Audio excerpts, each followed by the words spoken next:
Remix.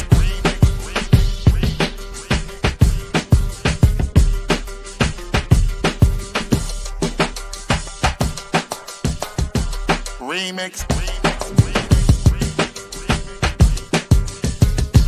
Remix. Remix.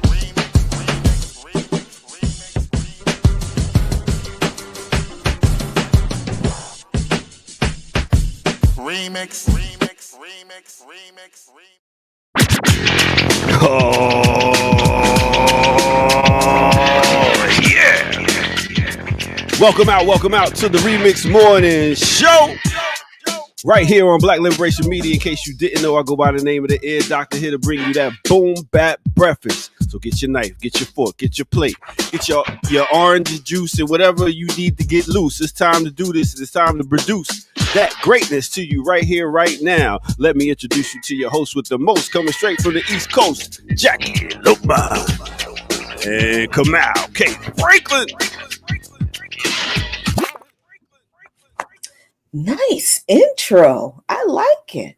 Thank I you. like it. What was that? That was nice. That was Iced Tea, Colors. That's why that sounded. I was like, wait a minute. That sounds like something from a movie. That is from the movie. Colors. Oh, look at who has on a colored shirt today. Oh, my. Well, look at the colors. I have a complaint about the intro. Uh-oh. Come on. Come on. How do you? I like reverb on my name. Usually there's a little reverb. It was reverb on your name, and I turned it down at the end. For sure. Yeah, I turned it down at the end. I didn't like it. I felt like it wasn't. Usually it's like sort of significant. Like, it's like Kamal K. Franklin. Kamal breath stinking. Oh my God! What? Junior high school will be back. Wow, that's I know, we back to junior high school. You look lovely, Jackie. I like it. Thank you. I feel terrible. I do not feel lovely. Yeah. You want to talk about it? Is it personal? Or you want? I don't know what the hell it is. I had the first sleepless night I've had in over a year. Oh. Yeah. So it's So you kind of were up anyway. You were like, I'll just come on. I was up on it. Yeah, I was like, whatever, man. I might as well go ahead and do it, even though I feel like the Walking Dead right now. You look good. Got more jewelry on than Mr. TM and some Musa combined. I see you. I see, just like shots. Like, what is that? That's not no shot. I'm seeing the jewel. I'm seeing the jewels around the neck. They shining. Didn't they sound shoddy? It sounds like it sounded more like, You got the iced out medallion. I see you. This is my special loved one medallion that I have to keep my people who are now my ancestors close to my heart. My grandma, my mom, and Abdus. So that's my little medallion. Yeah, mess up my humor. Right, Look, this is I ain't had no sleep. There is no guarantee on what's gonna come out of here today. I don't have any special jewelry or markings for the loved ones who have died. I do have pictures up around the house, a little place here and there. That's about it. No hand-me-downs? From who? My mama? What do you mean? Anybody? Like I have not like clothes I wear, like a special scarf or whatever, that kind of thing. Yeah, phones don't vibrate. You remember me saying that? Like, I didn't expect. No one calls me at 8:00 in the morning. I just don't vibrate. You are such a hard taskmaster sometimes. Somebody got to do it. Somebody got to do it. You're like a slave in Egypt. Jesus, no. Yo, but now I got a watch from my uncle. A ring from my uncle. I got a pool ball from the table me and my dad used to shoot pool on. Oh, that's did they give you these things, or did you lift them after they were dead? Nah, pretty much. Yeah, they didn't usually like, here's the pool ball to remember me. Nah, yeah, it's pretty much. Did you take the ring off of somebody's finger as they were like at the funeral? You're not going to need. You're not going to need this. I never understood that. I was like, why are they letting them go ahead to jury? And I was like, what are they going to do with that? Folks leaning over the casket crying a little bit too long. I get $100 out of that one. $50 you owe me, never pay back. Yeah, nah. Yeah, big up to all our ancestors out there.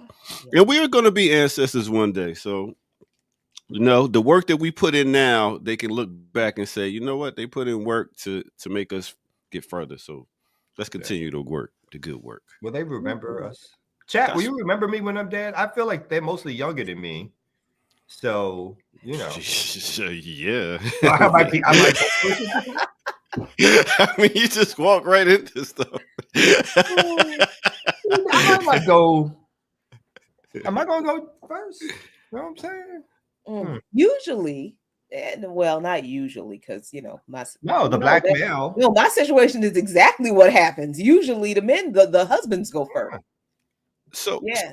So think about it. How will you be remembered, Jackie? You'll be remembered as an activist, no, for real. I mean, think about it. You're gonna be remembered for Cop City, your activism, your community movement builders. No, I'm laughing because there's people in the chat saying I barely remember you now. I was like, like, who is that dude? Who is that light-skinned dude who keeps showing up? Who that is? I hate y'all. I really hate y'all. One of the founders of Black Liberation, Black Power, Black Liberation Media. You know what I'm saying? All the things. All the things. I don't know. I don't know how people outside of my family will remember me. I don't know. I hope. I don't know. I don't know. And I honestly think I don't care because I haven't thought about it. So I don't. I mean, you just put the work in. I'm not sure. I hope that the work I do continues to have a lasting impact, but I'm not too concerned about whether people remember me or not. I just hope that what I do makes a difference. That's really, my family. They know I'm a weirdo and they love me anyway. So that's all I care about. That what I do, I hope it helps. Huh? Big family? I don't know that they're necessary. Well, actually, now that I think about it, yeah, I've got bunch of aunts and uncles. I have 2 aunts and 4 uncles. So y'all in touch with y'all do the whole family reunion thing? Oh yeah, we are. Now I haven't been to a family reunion in probably 20 years. So the extended family is like, she bougie as shit. It's like, no, I just don't like y'all. No, I'm not bougie. Y'all just made the family reunions not fun when you decided, when everybody got saved and then people stopped, drinking, playing games, playing cards, and having fun. Ooh, and everybody wanted to have choir rehearsal and whatnot at the family reunion. Man, shut up. But light that grill up, no cards and them dominoes on them table, turn that music up, take them shoes off, and blaze up in the cornfield with your cousins. Stop taking the fun out of things just because you saved.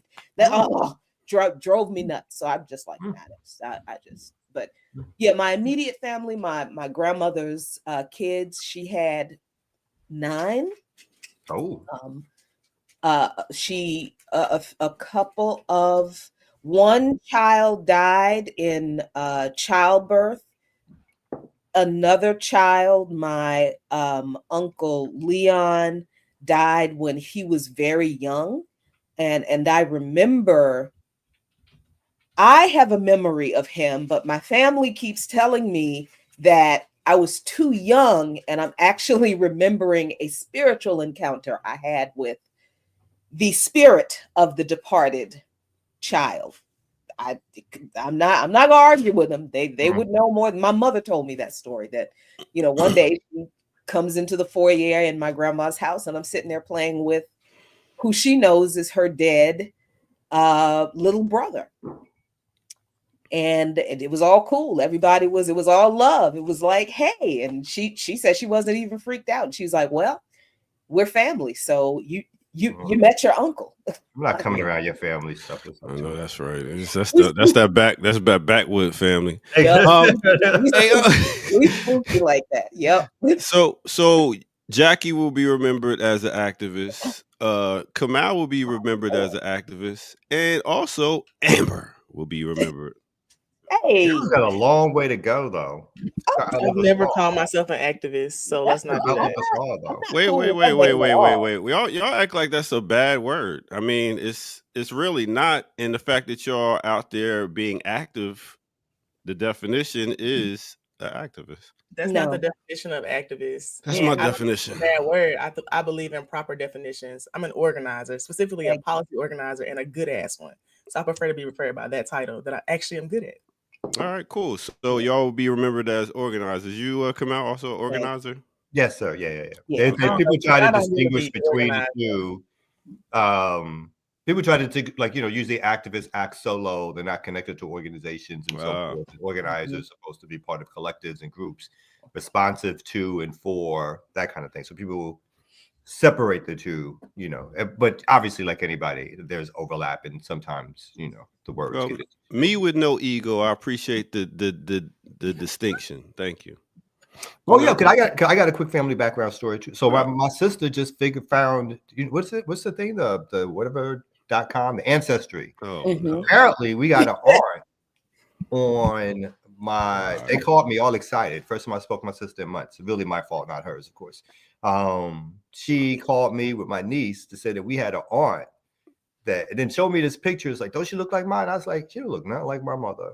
You know what I'm saying? But apparently she's an aunt on our father's side, my grandfather's side, my mother's father's side. But we don't know. We don't know who our grandfather. There's a lineage within our family history of not knowing the males as much. It's like a disappearance of the males.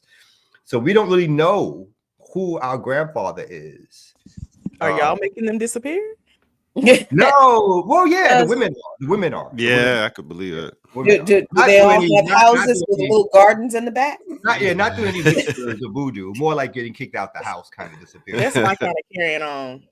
I'm saying, I mean, why worry about a problem when you can plant it? I wonder if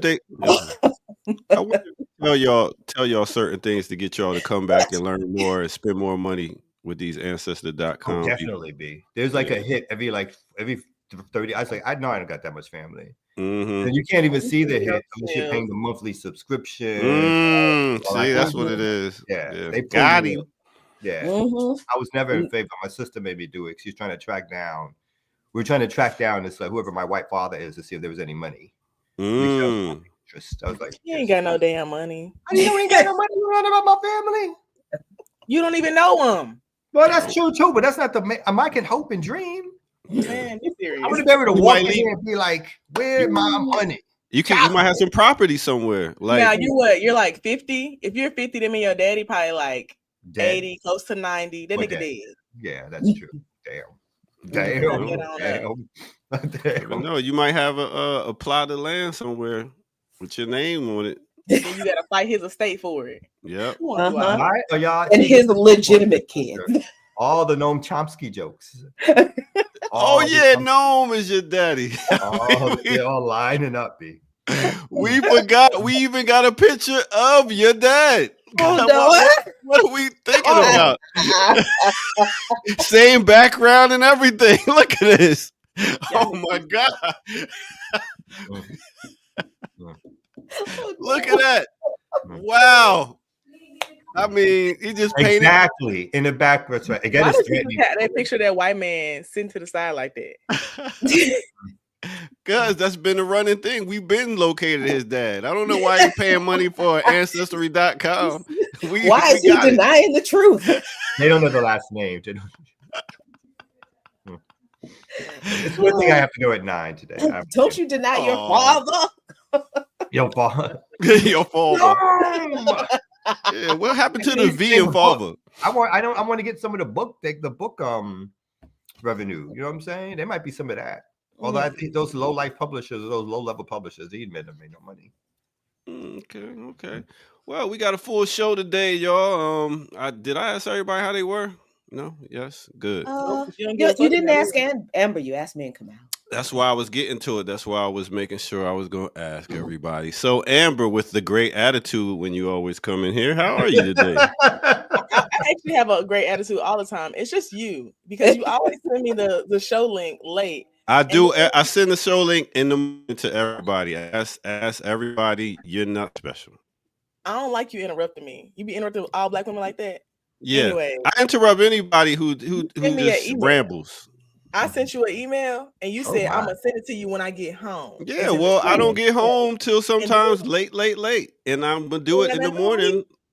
Huh? Do we have to continue on with this argument? That's what I'm saying. She's here. Like, why are we even talking about it? I know. My audience is like, It's so I past want to tense. because I feel lied to. I feel like you said the night before and then you didn't. So I went to sleep. You know what the thing Then is I was awake. nowadays? We got to deal with these YN's feelings. You know what I'm saying? It's always how they feel. It's always how they feel. I feel like I can't do one of those things where he presses and we go to an immediate like break or something like that. So I got to hit a fight. Oh my God! Now you're denying our feelings. Feelings. And that's why you single. Hey, Who is? Ain't you divorced? Yeah. Oh, yeah. That's probably. Have you ever got married? Have you ever been married? No. Exactly. All right, so let's go ahead and let's go ahead and take a break. You don't want this heat, Amber. You don't want this heat, Amber. When I start doing the syllable clap when I'm talking, you don't want this heat. I'm telling you. Hit the break. Hit the break. Hit the break. Break. You don't want this heat. Woo! He's lighting up, boy. He's on fire. What's up, good people out there? Welcome out to the Remix Morning Show. I go by the name of the Ear Doctor. Thank y'all for tuning in as we have a good time and bring y'all into the weekend on this beautiful Thursday, 17th of April. Yes, make sure y'all hit that like button, subscribe if you're new to the channel. Go to patreon.com, become a member over there, get footage that's rare. And yeah, what you can do is you can share like you care. Also, donate. How do you donate? You go to blkliberationmedia.org, and that is where you donate because we are demonetized, and your help and support continues to make us go forward motion. All right. Boom. So y'all seen the thumbnail or cover for today's show. We're talking about no other than Ossie Davis and Ruby D. What are we going to talk about them? Yeah, we got to talk about them in this iconic picture right here. Now, in case you didn't know, Davis and D was part of the civil rights movement. They were friends with Malcolm X, Jesse Jackson, Martin Luther King, a bunch of other people. They also was a part of the 1963 Civil Rights March on Washington for Jobs and Freedom. They also was the MCs. So Davis and Osman delivered the eulogy at Malcolm X's funeral. He also, you can hear him at the end of Spike Lee's Malcolm X movie doing that same eulogy. He also delivered a tribute to Martin Luther King Jr. at the memorial in New York Central Park the day after King was assassinated, and did a special on PBS about King.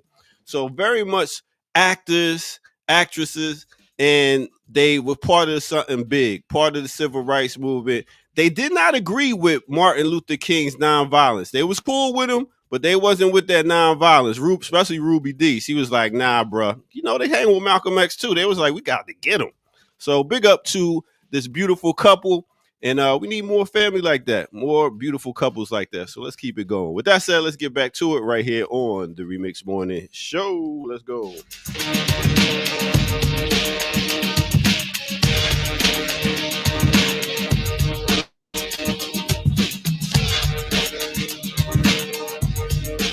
Okay, we got a full house. We got Erica K. Erica. Peace. How you doing? Peace. I'm all right. How are you? All right. I am, bro. How are you? Hey, Ear Doctor, are you going to go off the screen so I can actually answer the question without you interrupting me? No, we're going to talk about Ruby D and Ossie Davis. It's not about you. I like Ruby D and Ossie. Everybody remembers the Black Shining Prince speech. You can't forget the Black Shining Prince speech. And what was that? Oh, the eulogy of Malcolm. Oh, okay. That's our very own Black Shining Prince. Mm-hmm. And the fact that they started all the way back in the day acting together and got married. They had an open marriage for a minute. Then they said, nah, forget that open marriage. We're going to get together. You know all that? How you know? I mean, I don't even know how that's relevant. I was just giving y'all some more knowledge of them. Y'all be wanting knowledge about these on the people. Wikipedia page. I don't think that's relevant to anything relevant. It's really not. Well, it depends. It depends on who they were mixing around. Like it's only relevant to me. It's a good story. I see where this is. See, exactly. You got some good stories. Exactly. See, Kamal, you get it. Kamal, why your chest out today? It's just a cool. Oh, my butt, because the button on the shirt don't work. And, I don't even have a choice. It doesn't button, so so it's all out. All my breasts. Mr. Thirst Trap over here. You can close it up. You don't need to put it back together. It just I got so much pecs that it doesn't stay like this. It's the pecs. When I do like that, it just pops open. Right.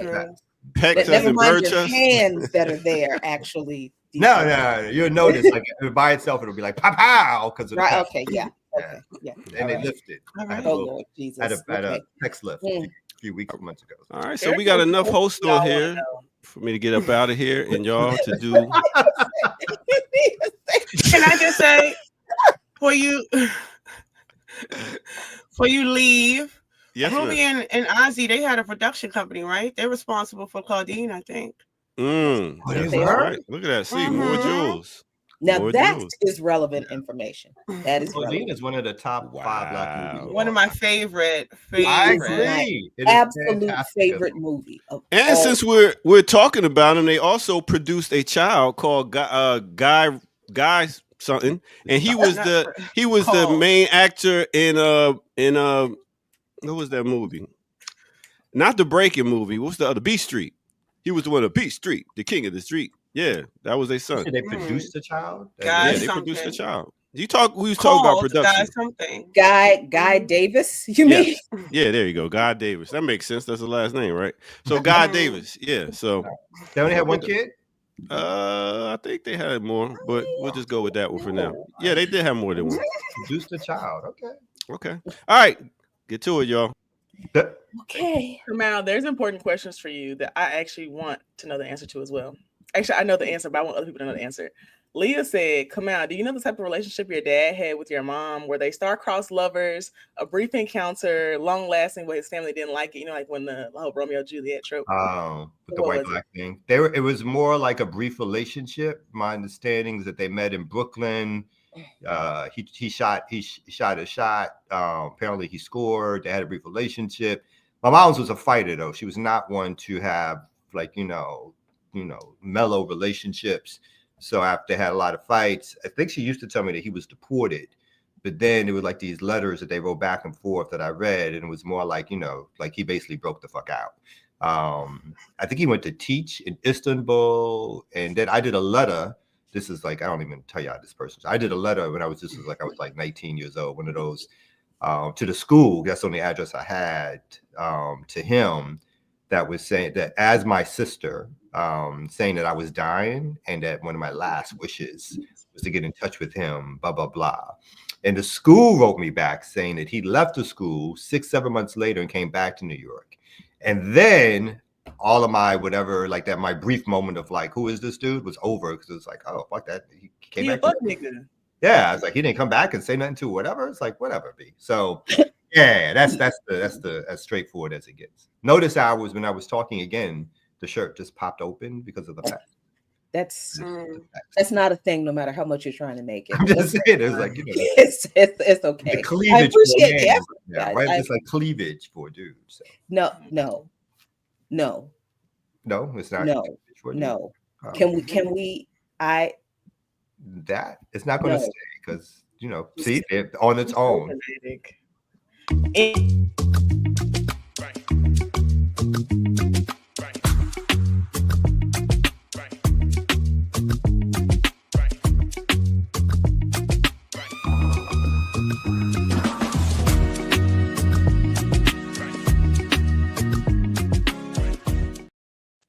I don't think I'd ever been so happy to see that damn. Welcome to the Remix Morning Show. We do have an all-star cast here. We have myself, Jackie, Erica, Amber, as the ear doctor said earlier, who's also with us. Go to bokliberationmedia.org to give a donation, and or you can go to Patreon to give a donation. It is time for some news. Do you guys have anything that y'all want to bring up to start us off with? I do have brief news. One, Erica will appreciate this. I was getting off a plane and this lady was like, "You look so familiar. Where do I know you from?" I was like, I don't know. She was like, "It's that mugshot. You got a pretty ass smile." I said, "Thank you. I appreciate that." Was this news? Was this a news story? It is news. It's news to remind you to smile in your mugshot. I saw your mugshot on Facebook. Someone that I'm on, somebody on Facebook reshared it. They're like, "Oh my God, I know who this is. Is she okay?" And I was like, "Oh, we was just on the morning show. She's fine." But no, the actual news is that Harvard University students launched an encampment last night. And I was gonna share that. I want to talk about that. Yeah. All right, let's start there. You got a story, Erica, or? No, if you have the link, I was If looking you put the link for in that the video link. Oh, okay, because I only have it on Chuck Modi's Instagram. So give me a second. Welcome to the remix morning. But yeah, as I look for it, because I see he's coming. I see you coming. I sensed it. As so apparently, I woke up.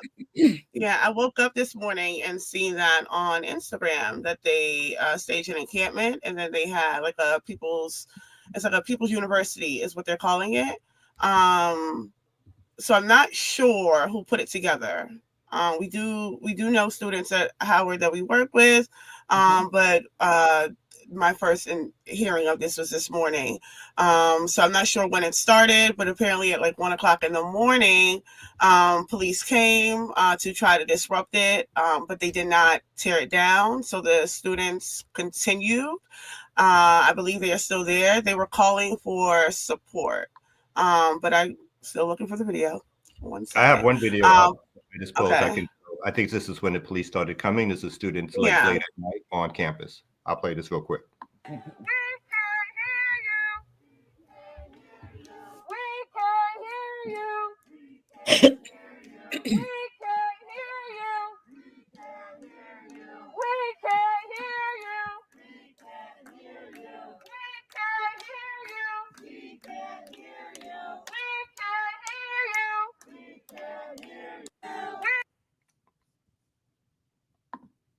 So that's one. That's the police were called in at that particular point in time in that video to try to either take the tents and or move folks off campus. Students stood strong and stopped them from doing that. As you saw from some of the video, there was a lot of Palestinian support that was showing. And it seemed like it was a good number of folks out there that kicked that off. So that's impressive. Yeah, it was 35 plus. Mm-hmm. And Elon is saying in the chat around 4 a.m. they dispersed the encampment. But what I will say is this time last year, there was 4 of them, Jackie? That's right. 4 of them in a tent. There were 4 of them in a tent. That we helped them get. So this, I think, if we see the trajectory of the political engagement, to have 30 of them, and also as you can see, if you look at some of the faces, I don't think maybe all of them go to Howard. I also don't want to speculate, but I do think that speaks to what we see continue to develop among students in these last couple of weeks, and then also these last couple of months, even over the summer. Students have kept in touch. The SJPs in this area are very active in the DMV. So I think it's really good to see, especially on an HBCU, especially at one like Howard. Because like I said, it was like 4 of them in a tent last year. So this is really I think it's good to see. Yeah. And last week they had a precursor. Now I don't know if they were planning the encampment while, before as a part of what they did last week, which was kind of a teach out or a speak out on the quad at the flagpole. Members of Pan-African Community Action and BAP came and supported the students. And when I got there, I was surprised because there were about 25, 35 students at the speak out last week. And that was the first thing I thought when I got there. And of course, I'm walking up and I see students who were there from last year and they were, really happy to see us and everything. And I'm like, wow, y'all actually did what we told you to do.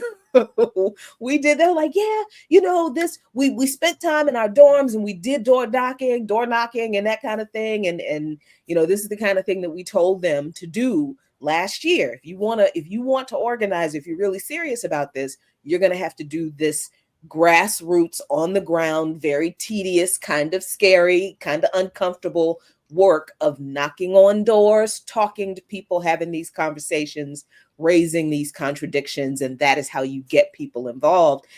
And they did it. And so, you know, and it appears that this is not the only. Now, I'm not sure if what is this, North Carolina Central University? Is that an HBCU? Yeah. So yeah, it is. this is interesting. This is very interesting, and I'm not sure. I'm not going to speculate right now because it's not fair to speculate. But North Carolina Central University has also started a demonstration, and multiple people were detained at North Carolina Central University, and they are rallying for student housing, which, listen, from what I can tell, this isn't even a rally that was immediately connected to the Palestine genocide. I don't know that this was a rally. It wasn't a rally for Palestine. It was literally a rally for housing. And the police were brought in by NCCU. They called the cops on these kids, and the police busted them up. A lot of students have been arrested. They rallied saying, "We need housing, no peace." One of the students said, "A lot of our dorms currently have mold in them." Sound familiar? This is from Waverly Hill, a freshman student at North Carolina Central. A lot of them are very old and haven't been renovated in a really long time. Students have said they have bugs and flooding in their residence hall. Waverly Hill said there were terrible living conditions, and we pay all this money. This is the same argument that Howard students had a few years ago when there were those huge protests and the takeover of a building on Howard's campus. This was the kind of thing that Howard students were protesting several years ago. So when we said then that this issue with housing on college campuses being relinquished to private contractors who build housing for military families, for enlisted families that are just as bad as the housing that's on college campuses. This was not a Howard thing. This is a nationwide thing. I think the company is called Corveus. Now, I'm not sure if Corveus, see, we I was going to say in the private chat. Yeah, in the private chat, I shared the article that we've written back in Atlanta at the time, the neo-colonial collusion of HBCUs in the state. So we detailed what was happening there, and not just there at the time. It was also happening in Atlanta. Schools in Atlanta were also protesting against their housing situation. So we kind of detailed the military investment, the state investment into these schools. Corveus, that company also does housing here in Maryland on Fort Meade on that base. So they get contracts that way. So we have talked about this, you can see in 2021. So let me just clarify something for some confusion. This is something that is abnormal at Howard as it pertains to Palestine. There has been a great deal of suppression and repression against students at HBCUs long before the encampments. I want to highlight Black Underground and Morgan State. All they did was walk through a job fair where Lockheed Martin and Northrop Grumman and all of those contractors were setting up tables, and they had a silent protest. And those children, at the time, the 17, 18-year-old students, they were reprimanded. And the same kind of, so this is pre-encampments. That happened, I want to say, January of last year, for the same kind of calls for divestment. Same taking it to the Senate, because we have, what's his name, Mfume? Mfume does a lot of endowments with Morgan State. They called these things out. They stood on the steps of an HBCU and called these things out. with pockets of crowds, and were punished for that. Right. When we talk about it was only 4 students, it was only 4 students last year in the midst of this, in the midst of all of this, because they are actively encouraged not to. And then this is on the back of Palestinians are anti-Black. Right. Right. This is all occurring in the same instance where they felt that they did not even need to participate. This is not our fight. This is not our struggle. This has nothing to do with us. So the context of Howard protesting, it matters, because yes, there's a history of Howard protesting, but the context of protesting about Palestine on HBCUs, given what we just noted about this sort of neo-colonial collusion, also what last year, Lord Austin, the amount of money that was given to, I think, 4 or 5 different HBCUs across the country from the State Department. Jackie and I, along with some members of Mid-Atlantic, went to Howard University for that talk with the State Department about Global Fragility Act and using Howard University students. So Howard University colludes with the state openly. So any kind of international protesting is not encouraged. Sure, issues that affect Howard students, like the housing, and we've seen those things happen across through the years. Yes, we'll see a big highlighting of that. We'll see encouragement of that. We'll see alum stand with them behind that. As it pertains to Palestine, we're not seeing that at HBCUs. We're not seeing that at Howard. We're not seeing that at NCCU. We're not seeing that at Morgan. We're not seeing that at the AUC. We're not seeing that. I mean, I would actually say my experience, I was helping Howard students when they were doing the Blackburn protest stuff. Even I know you said that the housing stuff is more like respected, but I would say it's not. They was like pissed off about that Blackburn thing. Like I was literally doing security calls with them, helping them figure out like a security plan and like what to do if this happens, making sure there were like lawyers over there, helping people I knew were RAs connect with the students during the protest to like get their demands and stuff. That was rough for them. And I was like, dang, they just upset over some housing. Like, why are y'all acting like this? And I also say Tennessee State University, which is here in Nashville, not in Memphis, but it's in Tennessee, also had students protesting over housing issues and have had that continuously because they have the same exact issues as the other HBCUs. And I understand that there's like this, consistent disinvestment and underfunding of HBCUs, but also HBCU administrations have to be held accountable. They're greedy. They accept too many fucking students. They know that they can't house all of them. And then they be like, oops, the other schools do it too. Like, no, why would you treat Black people like that?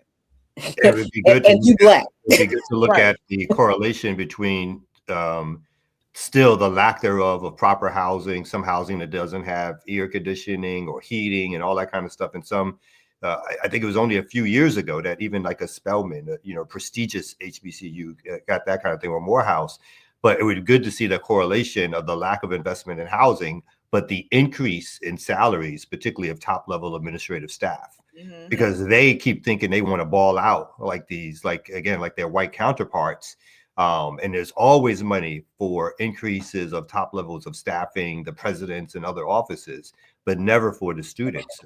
And I think the other thing you're right, like it's been a long time since radical Black organizing on campus has been a center point of Black organizing. We've had, obviously, over the years, during the police killings here in Atlanta, a huge moment was when Morehouse and Spelman combined to organize against Cop City, something that forced the Black mayor, to come out and go to the campus of Morehouse to try to assuage the uproar, and got called to sell out from the audience or whatever like that. So it's huge with I think when our students, our Black students, begin to protest around not only issues and connected issues of what they are lacking in terms of on campus life and in the community with what's happening internationally. And so when they connect empire and they connect the capitalist waste and the way capitalism treats our people in our community, those are huge uplift moments. But I think, again, as has been said, that the tendency, because of the propaganda system, has been to tamper down on all Black protests, particularly among students, by offering students, this idea that they're going to be part of a class that has access to certain jobs, access to certain wealth, all the sort of public profiling, all the interpersonal things that become the thing that we start to talk and debate about online, the celebrity culture. All of that is purposeful as a way to stop students from understanding their historic role within organizing and radical politics. And so it's always great to see when students come out on campuses and, like you say, like link these issues, talk about things that people say, oh, you shouldn't be concerned about that. Or, hell yeah, we should be concerned about that. Because you can link, that's our money, tax dollars that are going to murder people, as opposed to that can be given for housing at universities like these. And our tax dollars are supposed to be going to funding those schools. TSU is the only public HBCU in the state of Tennessee that's consistently underfunded. And my tax dollars are supposed to be going to fund that school, but they obviously aren't getting that money. And why do the dorm rooms at HBCUs look like fucking jail cells? Because the jail in Memphis got mold and rotten wood and horrible like bedding, and the beds at TSU look exactly the same. I said, why is it running water and mold? Are you preparing me for prison? Because that's how because they're contracted. And they're contracted by the same companies that get these federal contracts. Like I said, the people that are doing the housing for Howard also do the housing for Fort Meade military base in Maryland, which is also dilapidated, which is also moldy. They have infestation, etc. But they have a federal contract to do housing for not only Howard, but the federal, the base.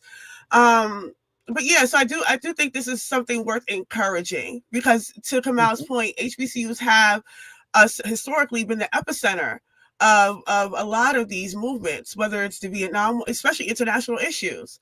And I'm always reminded, even as we talk to students within our organization, I always keep reminding, like, it should not come to us. It shouldn't be that much of a surprise that we did see some inactivity, not in mass, but we did see that across HBCUs, primarily because there's always been two types amongst all HBCUs. There's always been a radical element of students that have been the smaller sector. And then there's the rest of the students, because the makeup of HBCUs is not dissimilar from any other university in terms of how we understand institutions and their goal and objectives, right? So I think that HBCUs by itself are radical because they are Black is a misnomer, and it would also be misleading, right? Because it is, we talk about a misleadership class, but what was the big ticket for Kamala is that she's an HBCU alum, Stacey Abrams and Keisha Lance Bottoms, and we can go on about the type of people that these institutions do produce, which is why I always say we can't concede, or students shouldn't concede these spaces, struggle these spaces, because if you're thinking that you're going to go to community and talk about the Black leadership class, well, where are they formed? Where are they created? Right. Exactly. So I do think that this is great to see, because it's not to say that this hasn't been happening, but it hasn't been happening in such a way that we've seen in comparative to Columbia or UCLA. And I do think it matters that there was no Black student presence in that way. So if that continues to get built upon, it is something we should encourage and support. Yeah, I mean, when we talk about the Black misleadership class on HBCUs, it's like, I live in Southeast DC. Howard University is an institution in this city in every sense of the word. Howard University has this image. People look at it as the Mecca, but only certain people. Like, because the people over here in the hood, Howard students don't come over here. There is no connection, or there had not been previously.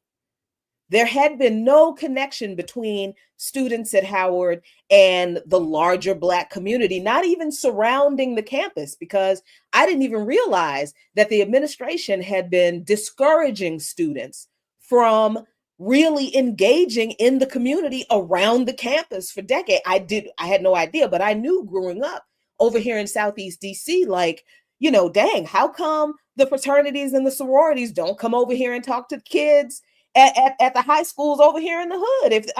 that just didn't happen. But then as I, go forward in my organizing life as an adult, and I attend and we show up at a protest that HU Resist at the time. Now, this was back in 2022. No, 2018. Thank you. I see the numbers, they're in there, but they're all mixed up. 2018. They called me and Abdus like, do you know that James Comey is speaking here? We are protesting. Can you come and cover? And we're like, throw the dog and everything in the truck. We get down there. Sure enough, James Comey had been given a 1-year fellowship position at Howard University to teach a course.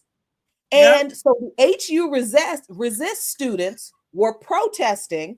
They were disrupting Comey as he was speaking.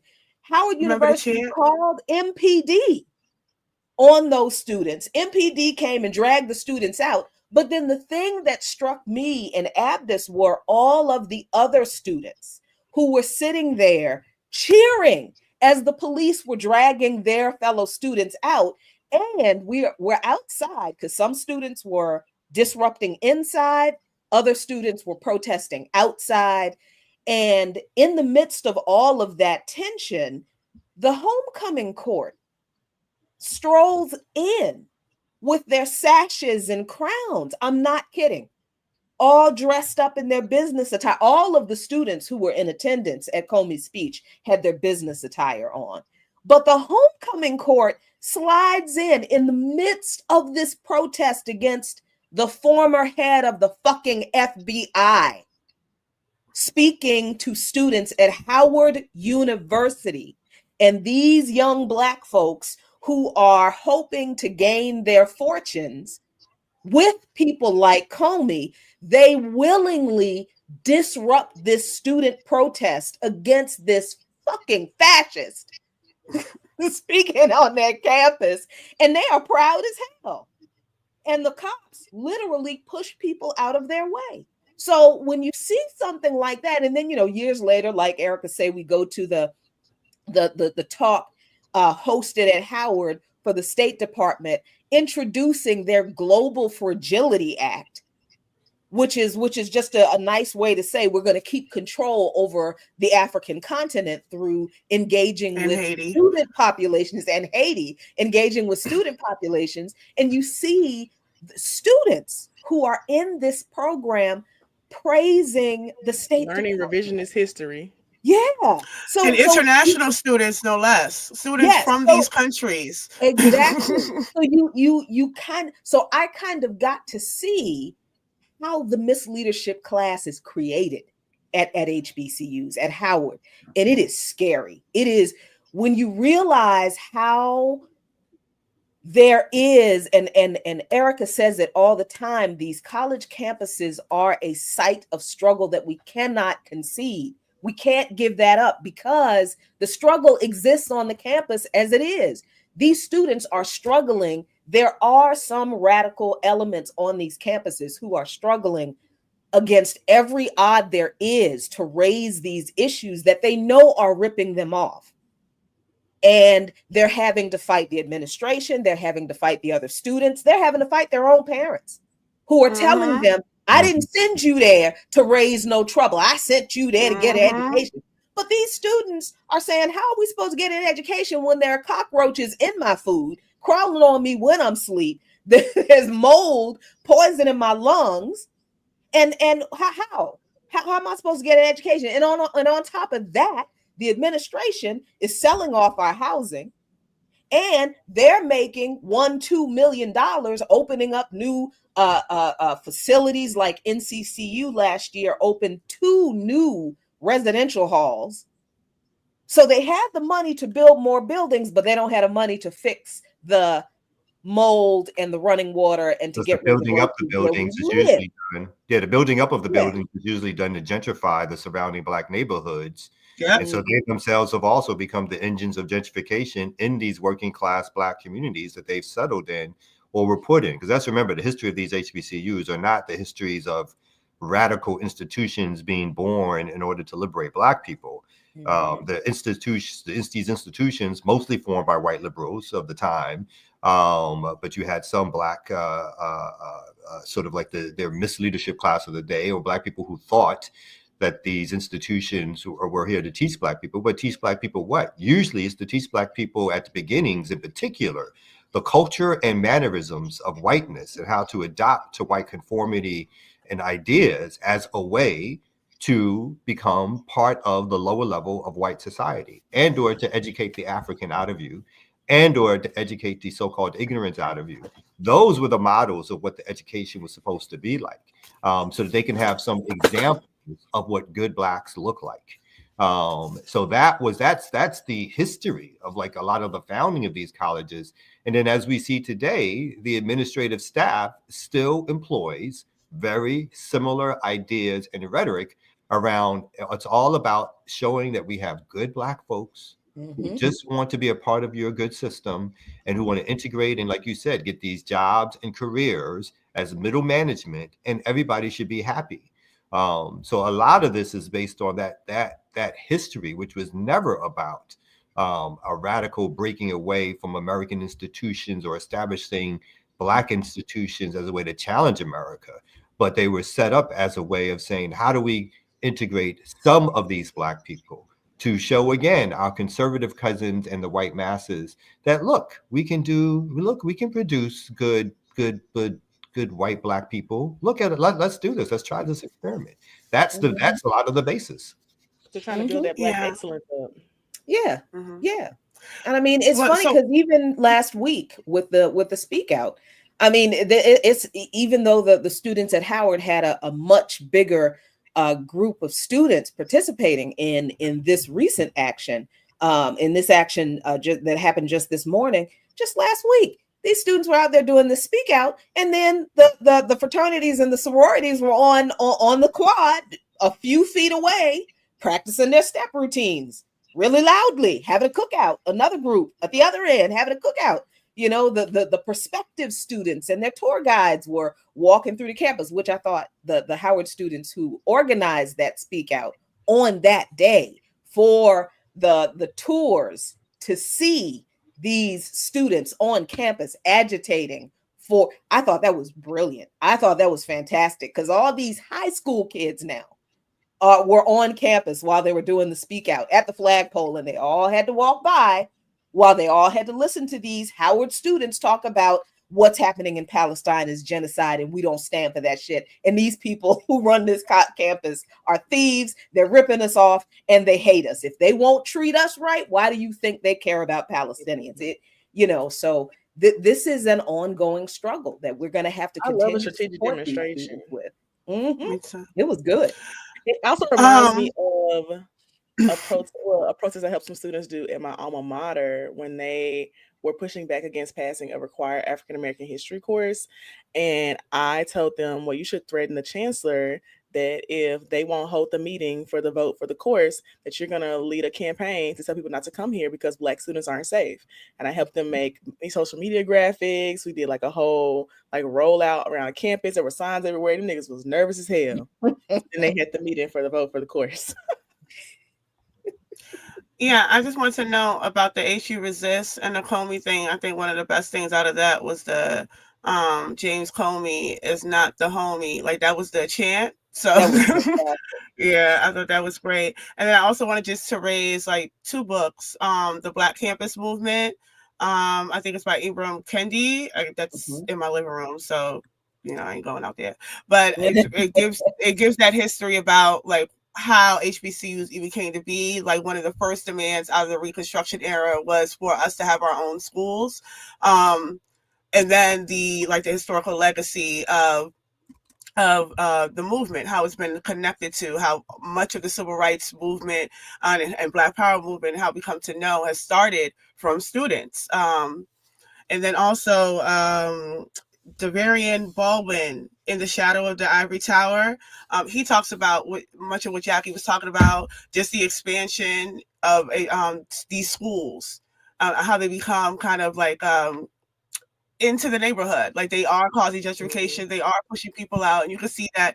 I mean, primarily he talks about like major universities, like Yale, like Harvard and stuff like that. But you can see that with Howard. You can see that with Morgan State, especially as they're getting, I know a lot of these HBCUs in Maryland sued the federal government and then got money back. So as they're building up their engineering building in the middle of East Baltimore, which is in the middle of a neighborhood, what does that mean for the people in East Baltimore, especially when they have a budget for a 1033 program, which is the demilitarized weapons and tanks, etc. So they have access to that as a HBCU that's in the middle of a neighborhood and it's expanding. So I do want to highlight those books. Mm-hmm. Oh, and you know what? When you said gentrification, that reminded me of something very interesting that happened a couple of days ago. You know, it's election season here in DC because we have a, and this is another news story. This is not a news story, but it's a news story that's connected to a really weird thing that happened. So Trayon White is a member, well, he was a member of the DC City Council here in DC. Remember, we talked about him a few months ago because he allegedly accepted some bribes, some really small, like $15,000. I'm like, dude, if you're going to take some bribes, please let it be six figures. Don't get caught and lose your job on the city council over five figures. Come on. But so I don't know whether he actually took the bribes or not. And I personally do not care because people on that city council have done a lot worse than that. So I don't even care. But so his seat is up for, his seat is open. So guy comes to the door with his petition to get his name on the ballot to run for Trayon White's seat. So I asked him, I'm happy. Hey, I'm glad you're door knocking, man. That's great. This is, fantastic organizing. I ask him what his policies are. He begins to tell me things like, I only care about little black kids in Southeast DC. I don't care about nobody else in this city. I don't care about all these light-skinned, curly-haired people who come here, who get things that poor people in Southeast DC can't get. And I'm like, what? Who? First of all, who are you talking about? And what in this city that residents in Southeast DC can't get? I'm confused. So then he's like, well, I want $1 million fund so that if people need to pay their rent, they can just call the office. I'm like, there is already an emergency that exists. It's crap, but it does exist. And then it's, I want to build a STEM program for the kids in the neighborhood, blah, blah, blah. And then he goes on to talk about, I've seen 10 and 12-year-olds with a gun. And I don't understand how little kids have more understanding about how to break down a gun and be ready to shoot it than anything else. And he's just going on. And I'm trying to engage with this guy about, okay, I understand what you're saying, but where are the weapons manufacturers? Are there weapons manufacturers in Southeast DC? If you're concerned about guns, you got to ask yourself where they're coming from.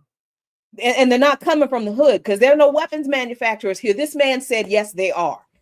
And I'm just like, ooh, this is going to be difficult. So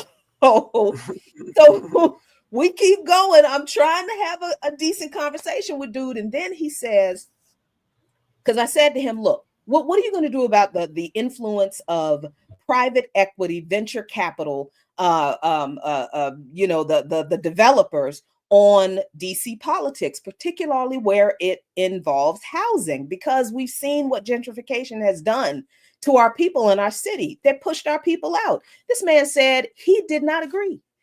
He didn't see it where people were pushed out. And I'm like, how long have you been living here? 50 years. I'm like, were you blind? Did you just regain your sight? Did you not see all these Black people not in this city who were here? Where do you think those people went? You think everybody just voluntarily up and left? So it's like, I'm trying to explain to this man who is running for elected office, to calling himself representing Black folks, but he only wants to represent Black people in this part of the city. He wants to replicate the gentrification that has happened at the Navy Yard area. And he wants to replicate that in Southeast DC, but he completely dismissed imperialism. He completely dismissed the role of capitalism in our exploitation and degradation. He completely dismissed the actual problems.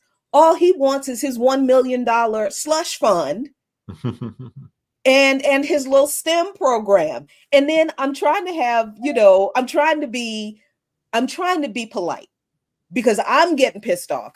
So I'm at first, I'm in the house, I'm behind the door. And I'm like, okay, we're going to have a conversation. Let me come outside because it's rude to talk to this man from behind the door. Let me come on outside. It's a nice day. We neighbors. It's cool.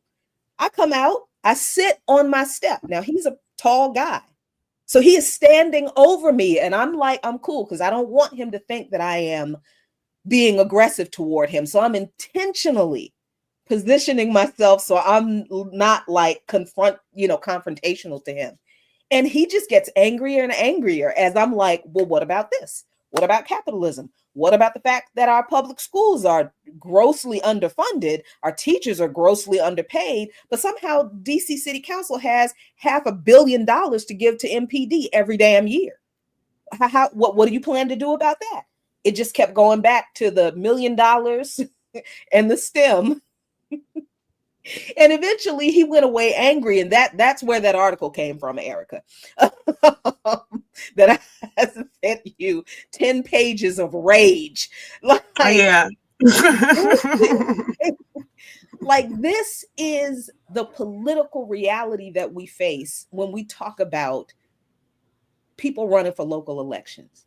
This is the kind of political knowledge that we have to deal with among the so-called political class. Now, of course, we want, if we're going to continue to participate in the electoral process as a tool in the toolkit, right? As a tool, specifically and especially on the local level, yeah, there's utility for that. But we have to be prepared to challenge people like this. Yeah. Yeah. And not let this kind of stuff slide. Yeah. Well, speaking of challenging, let's bring on the most challenging DJ in the business. You know it. All right. So y'all bringing it this morning. We're going to take a quick break and come out. I know you got to get out of here real quick. Conference. Let them know before you get up out of here. True Conference, the National Black Radical Organizing Conference. Coming up at the end of May, beginning of June in Indianapolis. Please. Tickets are starting to go. People are starting to line up. I'm starting to hear stories about who's coming, how many folks are coming. You talking about the stories I told him, y'all. I just want y'all to know that. Oh, goddamn. Other stories also to her story. But yes, her story is one of the stories that I was thinking about. So this is going to be a place for us to sit down, organize, have deep conversations, work through what next steps may look like for us as a Black radical organizing machine. And we definitely need to be a Black radical organizing machine because there's a lot of things coming down and happening which are obviously destructive to our community and our very existence. So yeah. I'll put the link in the chat. All right, big up. All right, let's get to our break and we'll come back with some more right here on the Remix Morning Show. Let's go.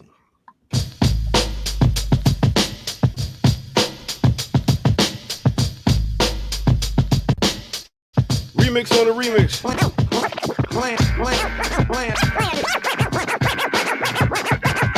Land in the front. Land in the front. Let your feet strong.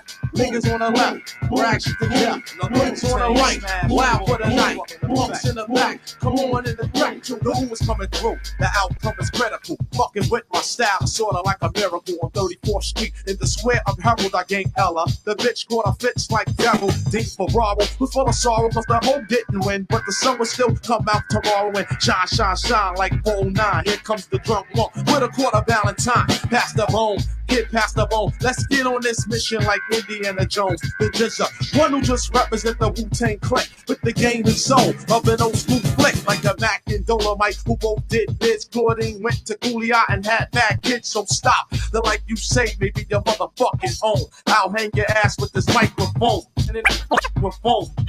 Microphone.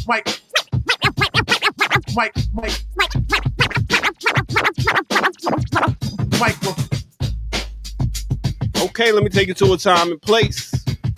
Let me take you back to 1990 with your boy Def Jeff off this album Black to the Future. The name of that song is Black to the Future, mixed with a little bit of 1993. We talk about the Wu-Tang Clan off that album Enter the Wu-Tang 36 Chambers. The name of that song is Clan in the Front. All right, hit that like button, subscribe if you're new to the channel, go to patreon.com, become a member over there, get footage that's rare, and you can also donate at blkliberationmedia.org. Yes, donate, so we can create content. All right, with that said, let's get back to our crew right here on the Remix Morning Show. Let's go. A United State of mind, but not the kind that the United States government fakes. Nope, they don't practice what they preach. Maybe they don't believe it. Those folks believe themselves, and I can tell. Yeah. Big up to Def Jeff. Actually really good, Ear Doctor. Thank you. Big up to Def Jeff, West Coast. When we had some consciousness in the West Coast music back in the 90s, which was a beautiful thing. You know, it is funny because What you say? Speaking of Jeffs, DJ Jazzy Jeff is coming to Memphis. Oh, okay. We're doing a little show. He's performing at a music festival that we have here. He's nice. Very nice. Very good. I don't He's know a really good DJ. Yeah, I'm excited to go. That he really is a great DJ. Yeah, I can't talk about that album Will Smith just put out, but that's definitely not. It's not. What's wrong with the album? It's not good. I really can't take Will Smith's voice like for too long. Right. His voice is kind of. I cannot believe we agree on something. Mark this day. Mark it. Okay. I mean, I am the ear doctor. I can hear some certain things that just don't sound. I like Will Smith, but. Okay. Go check out his new album and come back and let me know. I heard some of the songs. I didn't listen to the whole album, but I did listen to a few of the songs. Yeah. But you like Will Smith as a rapper? Oh my gosh, it's a hit. I was just like, oh, okay. Yeah, none of that. Who? You like Will Smith as a rapper, Amber? No, I'm saying like it was okay. It wasn't like, oh my gosh, smash hit. No. He has some bangers. Go ahead. What bangers? Brand New Funk and Summertime. I dislike. I personally think y'all do too much with Summertime. Thank you. Y'all do a lot with Summertime. I mean, it was a Beyonce's mixture. Summertime is better. Jay-Z has a better Summertime. I mean, there's better Summertime anthems. It is, but that's not going to knock down that Summertime song. I mean, the production and everything, and the cadence that he stole from Rakim.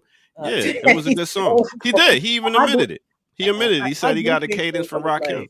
That have love and happiness. I'm like, what the heck is this? Shakespeare rapping? Shakespeare does hip hop. I agree with that.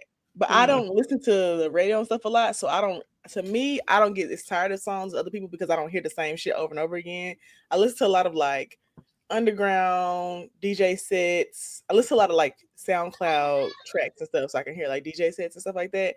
And then like I listen to like my Apple Music, which is like stuff I'm curating. So I don't hear a lot of his stuff. I only heard the song he just recently put out because I saw it on Instagram, and I was like, okay, I see what you did there. The raps weren't as good, like some of the lines weren't as good, but it was okay. And to me, it wasn't bad. It wasn't a flop. Also, I think Will Smith is fine, so that kind of helps. If he was ugly, I probably would think it was trash. All right. That's honest. Yeah, Dr. Can I ask you a question? As a professional. As a professional. Go ahead, Erica. Do you think people are still listening to radio? 2 reasons. I'm asking this primarily because I think podcasting might be going the way of radio. Because I don't know how many people, like, I think things reach a plateau. Older people listen to radio, not younger. Younger people listen to YouTube, TikTok. They don't listen to radio at all.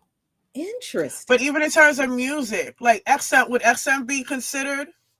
Because I know more older people that would listen to, they got XM in their car and things like that. So they have their like personalized stations. But like I have the XM, general, but the general radio, Are people tuning in to like because I remember the morning shows being a bigger deal. Yeah, like West Palm, Via Fox, and and I don't know that they are. That's how we got stuck with Steve Harvey. Yeah, and then that's the thing too. They'll have the radio show and podcast, so you can still listen to the morning show, which is a podcast. So they're all making their adjustments. But yeah, older people listen to radio. I only listen to radio to find out the newer stuff that's being like popular. So when I do functions at schools and stuff, I know what the kids are listening to. So other than that, I probably wouldn't listen to the radio. All right, let me get up out of here. Let y'all get to it, ladies. Peace. I did put a story in the chat, you guys. I got it. Let's excuse me. Here we go. Okay, I just want to preface this and say that Tawana Murphy is a school board member here in Memphis. She is also the singer and creator of the hit record "Who Cat You Kissing?" Huh? And she told previous a Shelby County Schools student who like an alumni that she needed to be quiet before she get her deported, because the student reached out to her and told her that she was doing a bad job and she was embarrassing and she should resign. And she said, "Baby, just be quiet before I have you deported." Wow. I'm sorry, who's what you're kissing? Wait a minute. There's so much there that I have questions about. I don't know where to start. So, Tawana Murphy is a school board member here in Memphis. This is why local elections are so important. Our school board elections have the least amount of people voting in them. So she won this school board race with like 1,000 votes, and only like 2,500 people voted in the whole race. Amber, if I recall previously, you talked about some issues with the school board. Like there was a lady who was there temporarily. So okay, the superintendent. Yeah. So Tawana is a part of the core group of people who pushed to get the superintendent removed and voted her out. And she's been the most vocal too. So Tawana, like, unlike the other people, does not have enough media training, even though she actually has like a radio show or something. She keeps making comments and doing like interviews and stuff when she really should shut the fuck up. You know, it's always an option, but she has not chosen that option. So the whole time the stuff was happening with the superintendent, Tawana's doing interviews, Tawana's speaking out. She done told them that the lady did receive notice about the meeting. And then the chair of the school board said she did not receive notice, but they told the news that she did. She just talking too fucking much. So when this happened, when the student posted about what she said to her, it went viral. And then she went on Facebook Live and said that the girl was rude to her and she's not apologizing. And then she went on the news a few days later and said she was apologizing. And then the girl who's from the messages is doing the interview which is what this story is for. She did an interview talking about the experience because she is Hispanic. And then Tawana also told her that she was shaped like a lopsided onion or something. Oh, she's talked real dirty to her. And the girl literally just said, "You're not good at your job, you're embarrassing, and you need to quit. Like, you need to resign." And Tawana went left. So now, after the girl has spoken out, the school board has mentioned in one of the meetings that they are looking at the options for this kind of violation because they don't have like an ethics type of like rule thing in the charter apparently. And so the most they could do is censure her if she has repeated incidents. But I will argue that she has had plenty of repeated incidents because she keeps fucking talking. She won't shut up. But is this her first official complaint? No, she's like had complaints from other people because she will say something has happened. Then the school board or a parent, someone will come forward and be like, "That's not what happened." And that's happened at least 2 times during the superintendent fight. She said that this is what their stance is. She's speaking like officially on behalf of them, even though the school board has not given her a statement to speak about. But I think she just likes the spotlight. So because she's putting out misinformation, they have to come back and correct it. And I think this is the most egregious thing she's done, telling the girl she should be deported. But she has been rude to people and mean to people. And the way that the fact that the school board doesn't have like a system in place to like remove someone is ridiculous. And I also think she's abusing that because when this whole superintendent happened, when they removed the superintendent, a lot of people wanted to recall school board members. There's no state law or county provision that allows us to recall school board members. They're actually removed from the statute, it only applies to constitutional officers. And because our school system was merged into the county, so it used to be a city school system by itself. And then like in 2013 or 14 or something, they merged the school system with the county and the county took over. So they're not constitutional officers because they were a part of the city school system. So it's not actually listed in our county charter. And so people can't remove them. Like that's not an option. There's no recall process. And there was a recall bill in the state like legislature this session, but I don't think it even moved. Like I think it maybe went through one committee and that was it. So there is no recall process. And I think that she's abusing that. And I think that the school board needs to put together some kind of mechanism to remove her or something, because she really is abusing the fact that like they can't just recall her. That's just not an option. Right. And I don't know if they can do something like that after the fact and then save themselves legally. Like if she's been doing all these, she's obviously violating some kind of ethics, but I don't know to what extent they can be like, oh, we created this ethics code and apparently you're in violation, so you have to step down, you know, because that puts the school, that puts them at risk legally. But what I think is happening, because I do see this with like correctional officers, where if they don't have that kind of something implemented towards, they would just spend time building a file or so building a case. That's why I'd asked if this is the first complaint, because if this is the first egregious thing, she ain't going nowhere. Especially if they don't have nothing in place. The first time, but I think she kind of knows that there really is no, other than people shaming her to resign, there really is no option. Which I said she's not going to, right? I mean, I don't know. I feel like the campaign to get her to resign ain't really even started. I feel like people have said something here and there.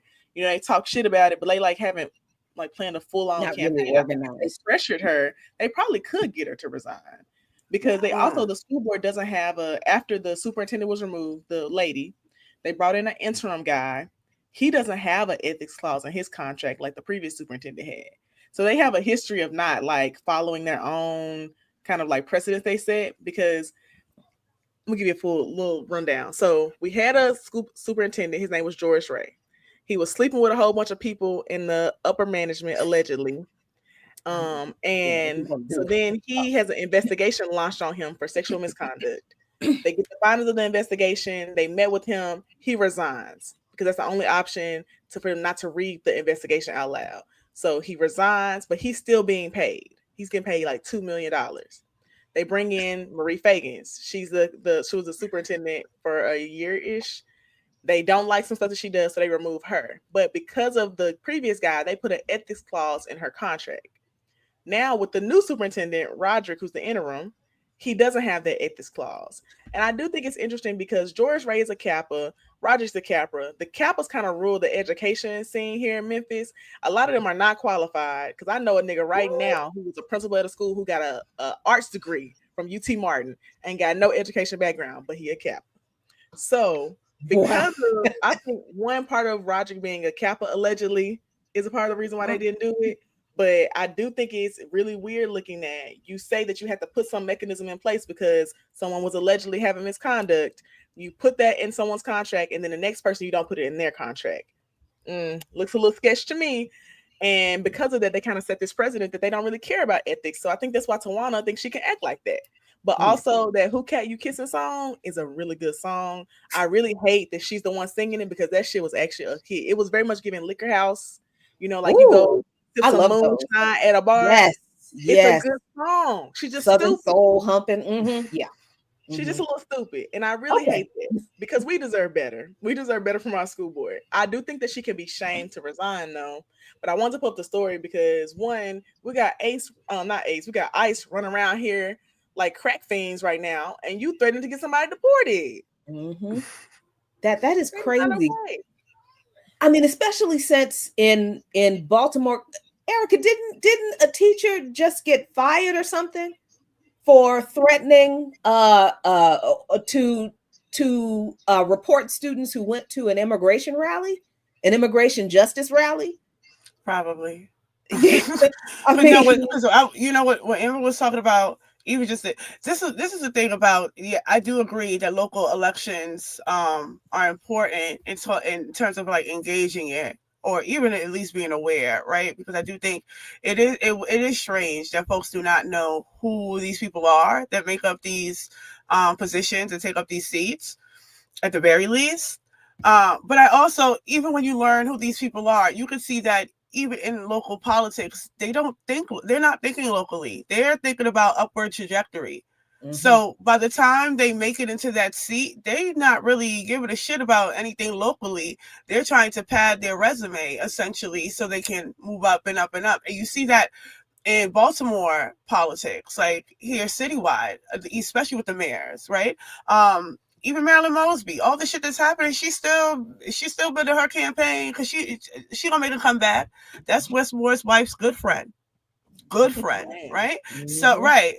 And then we have Angela Rye running around here like a fool. No, but that's what I'm saying. You have Angela Rye running around here like a fool. And Marilyn Mosby is part of this contingent of Black women lawyers across the country, etc. Look at Angela Also Brooks is a senator. She's a senator now, right? After locally, she ain't give a shit. What happened? She was a prosecutor. She was a DA for PG County.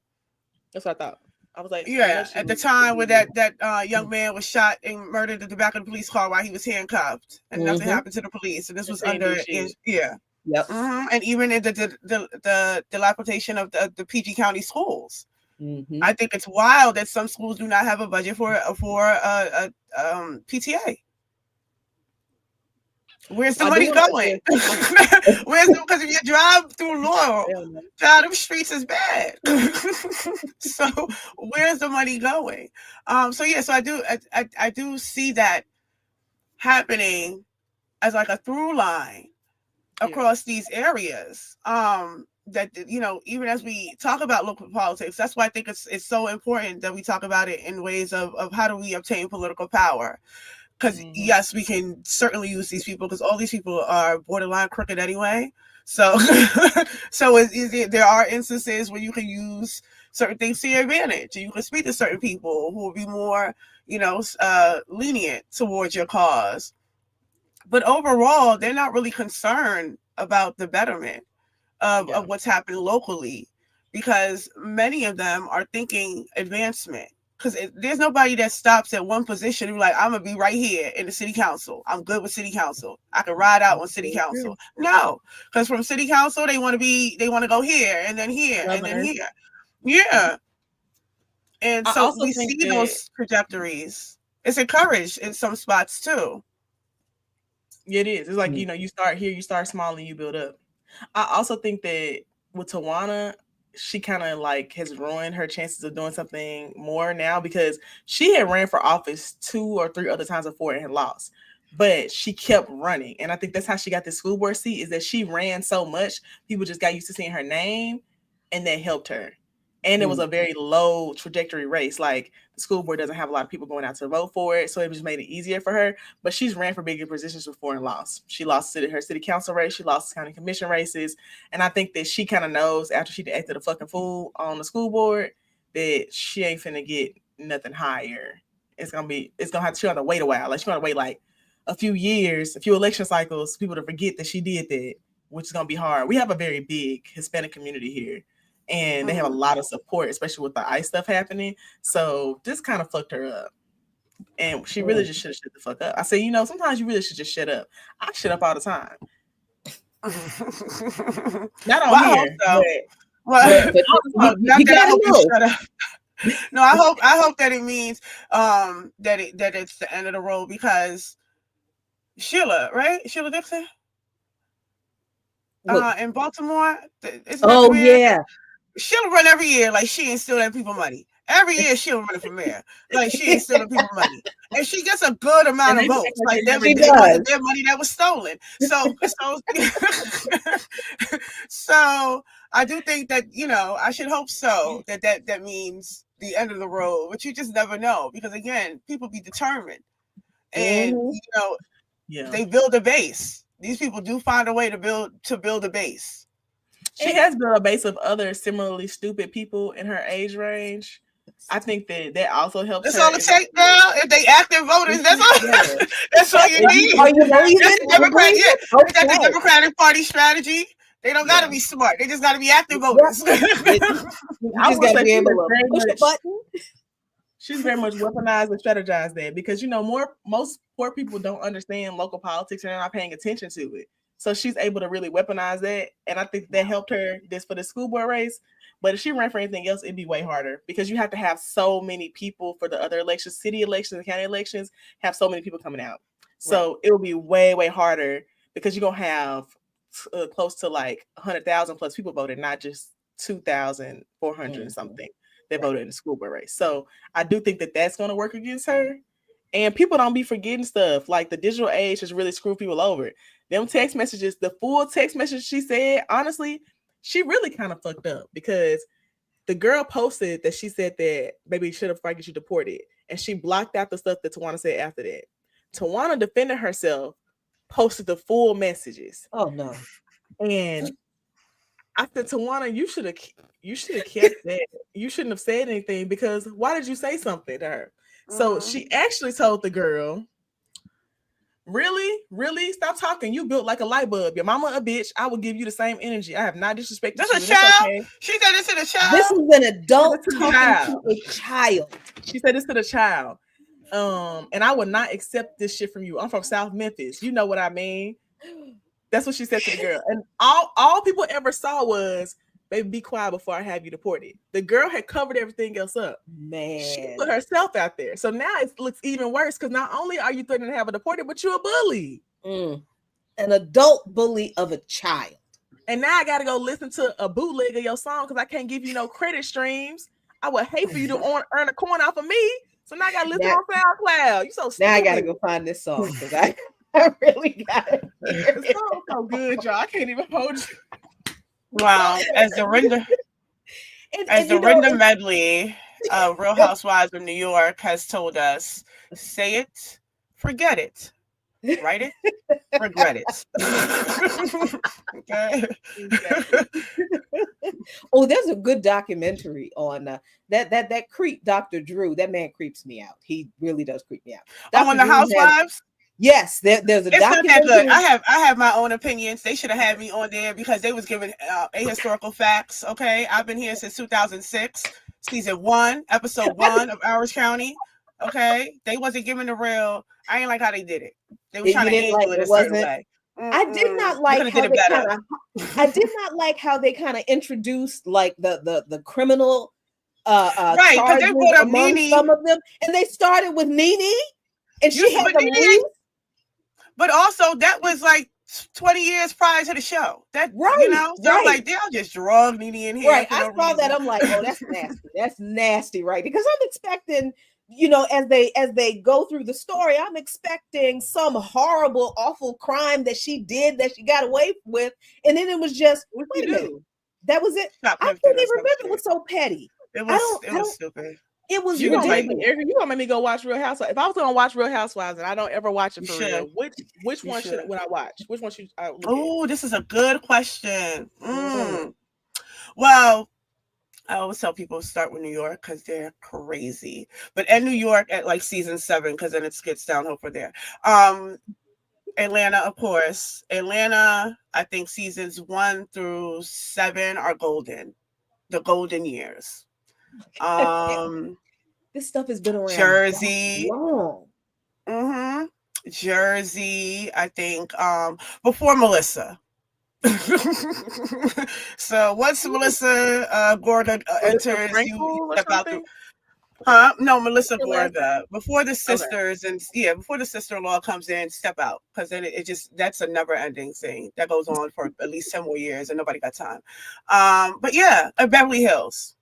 Beverly Hills is really good. I think because my era of like what people would consider the Real Housewives was Bad Girls Club. I couldn't really get into Real Housewives because they wasn't beating bitches' asses enough for me. I said it's not enough fighting. Because I just love the drama of Bad Girls Club. It was just I used to as well until I realized that it brought out a certain anger in myself. You know, when you be like, oh, that could be me because I would have got that bit. Like, you know, as a viewer, no, because I remember when Tanisha came. I never wanted to fight myself. It got me too activated. Which is why I stay away from Zeus. I say wait for ready Zeus. to get active. Yeah, I don't watch the Zeus Network thing. And honestly, I'm really annoyed that the dude who started Zeus, that black guy, he used to do like YouTube content. He was really funny. He's very, very funny. His name started with a D something. I can't remember his whole name, but he was really funny. And The one is not Lemire, the other one. The other one. There was okay. The one that nobody really talks about. The one that nobody talks about. Yeah, not even Did you hear about that drama? I mean, there's a lot of drama. I just keep up in the peripheral because I keep my ear to the streets. So no, so one, I don't even know if it's Lemire, it's Lemire, I forget. But he has his own, might be that something, I don't know, but he has his own history in production. He used to produce Monique's talk show when she had it back in the day. So he came up through the trenches. I didn't know about the other dude until I seen that there's a TikTok or something going around where he was like, I've been here from the beginning. I helped him get the investment money, He's cut me out of all of this. Yeah. So he got cut out of all of this stuff. So there's a lot of drama going on. And I think it's good. I would like to see Zeus go down. I would like to. I think it is bad news. I think all the baddies. Yeah, right. I think all the baddies is bad news. They done took the baddies to Africa. You see what I'm saying? I just want to read this comment from. We don't talk about that level of counterinsurgency enough. Because why the baddies in Africa? I just want to read this comment from Musa, and good to see you, Musa. The mother of Zeus's founder is the official bishop of Israel, by the way. Yeah. Well, because because they are evangelists, pastors, both the parents. So they have a home and land, and he's been there a couple times. And they're black. I think the parents actually do live part-time in Israel. So yeah, that's that. And then the also, whites who are part of Zeus are also connected to Israel. But I will say, I was watching Cena on Millennials Killing Capitalism, and I always enjoy when he's there. He's the host of the East podcast. This is the East podcast, I believe, which I don't listen to enough. But every time he's on Millennial Killing Capitalism, I always watch. But he has said something really interesting.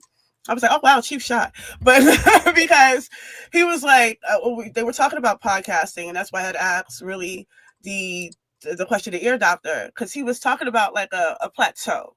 Like, because there was an era, there was a peak for, at least for the type of information we give out, right? Where we're finding all of these new viewerships and things. And they were just having that discussion about what would it look like going forward? What does it need to look like, etc.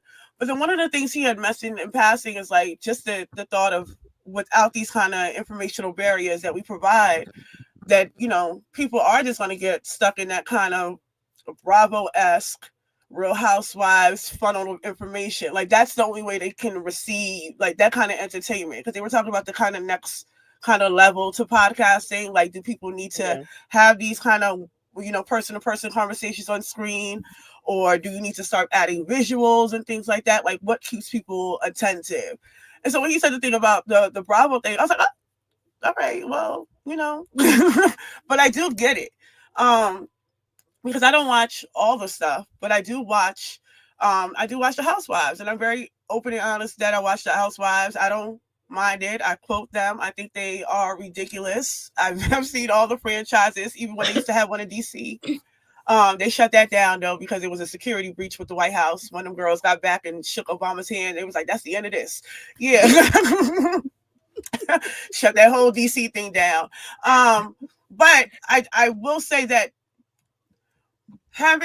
being a reader and like someone who studies, like people like who studies Bell Hooks and Stuart Hall, and the way they talk about certain aspects of this propaganda, I do watch these things not as like a consumption thing, but sociologically, like what is with these women? Like, why do these women do these certain things? And then when you start to kind of see what these women are involved in, then it becomes, because I don't think it's any coincidence that they would have immigrant cast members from particular countries like Vietnam, right? Or from Eastern Europe. Yeah, from Eastern Europe, who are like, oh, I had to escape, and like, you know, that kind of shit. I don't think that's coincidence, right? Right. That props up the imperialist narrative about that country. Right. So I think so those kind of things are things. And then because of that, you know, I started on my Patreon at least, and I should do it more often, but just like highlighting those kind of contradictions as housewife. Like, why is Ashley Darby's ex-husband, why does he own a mining company in East Africa? Yeah, and Michael Darby. Know if you didn't watch Real Housewives, you're doing a service for the people. I'm trying to help the people out. Okay, the Housewives was talking about unionizing because no reality show there is no union, which is why they can exploit these people. You know, they don't have. Are they not able to be in the SAG union because they're not working? No, because they're not actors. They're not actors. Yeah, because it's they're not actors. Ricky, so they have no protection. Give a tiny bit on the relevance and the importance of the show, The Shahs of Sunset. That is fascinating to me. Yes, that been talking about fascinating what they did. We talked about wanting to talk about that. Because I will say when I first started watching Shahs, that came out with like in the mid 2000s. Right, so I had no understanding of Iran, and if you watch Shahs without any understanding of Iran, the way they depict it as Iranians is like, oh, that is the worst place ever, because they talk about like escaping Iran during the revolution and things like that, but you don't get any context about the revolution, right? So they talk about being put out. One of the castmates, Mike, his family left and went to Israel, and that's so he's super a Zionist. They had an episode where they went back to Palestine and Israel, and they went to the wall. They went to Gaza, and Mike was like, "Don't talk to these people; they're dangerous. You don't know, like that." And that's on the show. And then when we see all of them were involved in the women life freedom protests and all of that. But yeah, they depicted Iran as some evil, innately evil place, right? And so I do think it's very, very interesting the way they have done that or talked about that. Because I don't think it's any. I had a discussion with Cam from Black Men's podcast about the Real Housewives of Dubai, of all the places to be, right? And the amount of money that they spent into taking it to Dubai. But look at how Dubai in general is depicted. Even when we talk about like the Love and Hip Hop stars, it's a big thing to go to Dubai, right? Like everybody wants to travel to Dubai. And so the way Dubai is depicted and then the actual things that Dubai or the UAE is involved in, you know, that's kind of covered up by the sort of reality show glam and glitz and things like that. So people are made to be just like redirected in a certain way or made to kind of aspire to some of these things these women don't even actually have. And then most of these women led to the point of the documentary are criminals. So, you know, there's that. But yeah, so I'm fascinated by it. And then at this point, I've been in some of these women's lives. I've been there since 2006, you know? So I've seen the how far the show has come and how it has changed. There used to be an era of, I don't know if you remember those tank tops, those loose tops, Jackie, that had the bedazzlement around the neck. Oh, yeah. So that was a staple shirt. Every housewife had that shirt across the franchises. That was the staple money shirt with the big giant bags. Yeah, and it came out of that. So I watched it. And even to the point of even considering unionizing on any reality show, consider unionizing. The success of Real Housewives is only because of the writer's strike in 2007. I learned about that because when somebody did the whole thing about how Girlfriends ended because of the writer's strike, and then they brought like reality TV in. But like, I mean, 2007, I was like in 5th grade, 4th grade, something. I ain't know. I wasn't watching TV. I only watched Disney Channel growing up, and I only got cable when I turned like 10. So yeah, 10. So I didn't like watch a lot of TV anyway. So I didn't even know the significance until I saw a TikTok where this girl was talking about Girlfriends and like how it abruptly ended. And I said, damn, that's fucked up. Everybody on UPN. And we should track the trajectory of Tracy Ellis Ross after Girlfriends ended to now and how that made an impact. Well, you know who also makes an impact every once in a while? Ear Doctor. Hey, talk about it, Jackie. Talk about it. It's wild what you was just talking about, Erica. The fact that a lot of these other countries' introduction to African American culture is through these different shows. And that's how a lot of them might look at us like, oh, that's what an African American woman does. She yells and throws drinks and lifts up tables and stuff like that. Well, that was the Italian Teresa. Don't mix up the girls, okay? Now, also, no, this is all throwing drinks. No, everybody don't flip a table. Don't do that to my girls. The hip hop. Everybody don't. Wives. Don't be so defensive for the shows. Hold on, but Love and Hip Hop. I told you, Love and Hip Hop is not Housewives. But I was going to say that could also be said about 90 Day Fiance, right? I don't watch that, but I just seen a clip about the Dominican. Wildest clip in the world. He was sitting down with his mother, his sister, his aunt, and his grandmother, and basically they were all saying we are all children of affairs. Like all of the women in his family were mistresses. Oh, I saw that. And, right. Yeah. So they were all like laughing at him because he was taking it so personal. So like somebody watching that could be like, oh, is this how Dominicans are? Oh, Dominicans just be having a fit. You see what I'm saying? So I mean, I just think I think that causes us to kind of maybe reevaluate maybe what are these shows for or the use of these shows, but I do think it works in both ways. Yeah, I definitely would say they propaganda, and there's another big word I was trying to think of. I couldn't remember. But then I have a question. What up? Do other people have this conversation about how their people are depicted in reality shows? Oh, yes. Do they? Yeah, white trash TV. I listen to the podcasters. Yeah, they're not really. The Italians are like, I fucking hate Jersey Shore because everybody thinks we're like psycho. Yes, they do. Okay, no, all right, I'm good now. Okay. Well, at least in the Bad Girls Club era, they hated. It was this white girl. She was Italian, and they hated her for like the depiction because she was always beating people up and shit. So they hated the depiction she had on the show because they was like, now y'all think all white people act like that. And My wives. You remember Floribama Shores, Erica? Oh, but I don't encourage all these kind of things. But yes, I remember. I didn't watch it, but I remember like them saying like, "Oh, y'all think all people on the edge of Florida, and Alabama, on the coast act like this?" I was like, "Yeah, we do." Yeah. When you think of Italians, you think of mafia. That's how they've been depicted throughout the years. So from the Godfather. Are you saying we should lean into these stereotypes? Or are you saying that these are I bad? I think that media is, the people behind promoting this media wants you to think certain things about different cultures. It's not, that's how they do it. They pretty much paint the culture for us, and we fall right into it. So anyway, hey guys, I have to go to do an interview for this XAI thing. Okay. Sorry, but before I leave, I do want to say, Rob in the chat, thank you so much for giving me the name of that guy, D Storm. That's the person I was talking about, Erica. D Storm. Thank you. Look, that's it. Before you get out of here, any something coming up for you or no? No, tomorrow. You gonna be here tomorrow? I will be here. All right, I know cool. Y'all can't wait to see me. Yeah, make sure y'all check out Amber tomorrow here on the Remix. I like your curls too, Amber. Thank you. I went and got my hair cut, and then I got shingling done. Like you got a curly cut? I got a curly cut. Yeah. Nice. Shingles on your roof, huh? I see. Wow, it's called shingling. they like shingle the hair, like they pull each individual piece and like put oil and gel on it. That's called shingling. See, learn something new every day right here on the Remix Morning Show, y'all. Let's take a quick break and come right back. Let's do it. Looking at my girlfriend's black skin.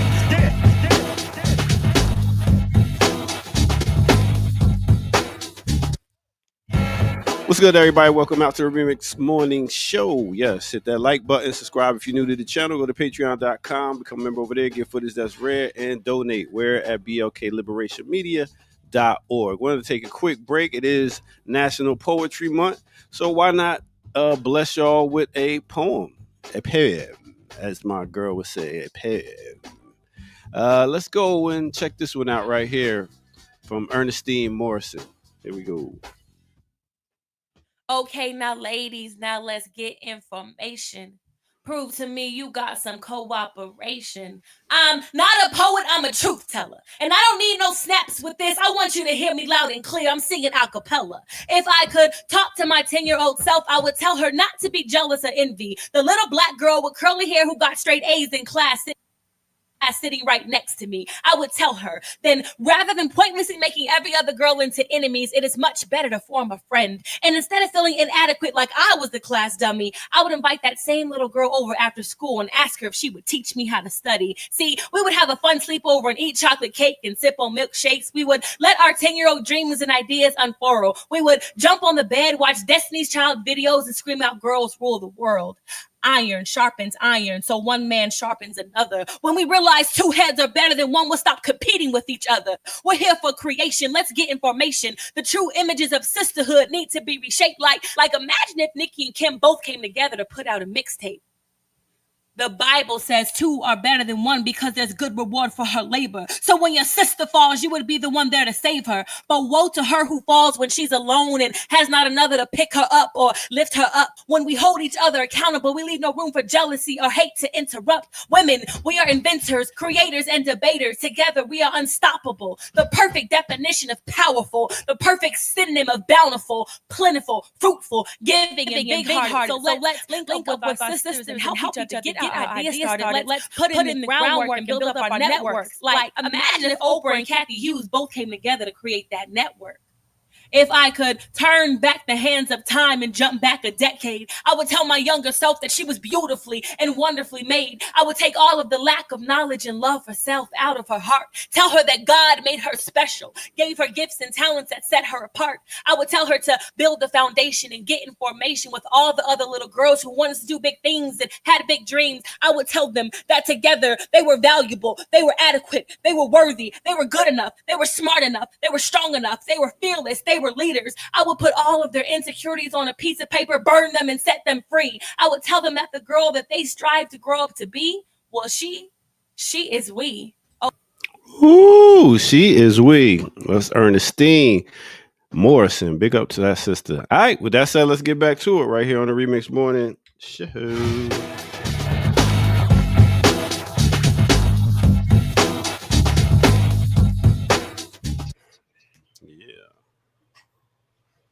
All right. What's good? Why y'all so quiet? Because anytime somebody mentions Oprah and Kathy Hughes in an empowerment Jackie, that's not the only thing she said. We want to take away positives. No, she said far. She said a lot. So how do we ever unite when one person says something that people don't agree on, and then we pass them to the side? Like, I mean, did she say some positive things? Is that what happened? I mean, is that what happened? The reaction. I disagreed with her. And cast her nowhere. It was one line. I didn't like the whole poem. That wasn't even my reaction. Yeah, I didn't. I mean, I did not like the whole poem, but I didn't cast her anywhere. She's still exactly where she is. That's not my thing. I'm just not feeling it, and that's okay. Anyway. And shout out to B. Sharice in the chat, a world-renowned, award-winning poet and spoken word artist in the chat. My BAP comrade. I didn't say anything. I mean, could I not like it? Is that okay? I just don't. Is that your friend, ear doctor? You know Ernestine? Because I feel like it's a little personal. Nah, I really don't. I just don't see this. I just don't see Pan-Africanism working because we have so many. Because we don't like the poem. Because that was a Pan-African poem. Oh Lord! Everybody go home. Retreat. Everybody go home. It's over. Because when it comes, I can't talk. No, if I'm allowed to talk, then maybe I can get my point across. What I'm saying is, when it comes to the whole realm of Pan-Africanism and stuff, it seems like when a lot of organizers, intellectuals get together, if it's one thing that we disagree on, or they stop listening, and then we point out exactly what we disagree on, and it's like, well, damn, you know what? The sister did have a decent poem where she was talking about certain things of unity and sisters rising up and stuff like that. But I don't agree on that one thing. But still, the fact that she put forth the effort, I applaud that.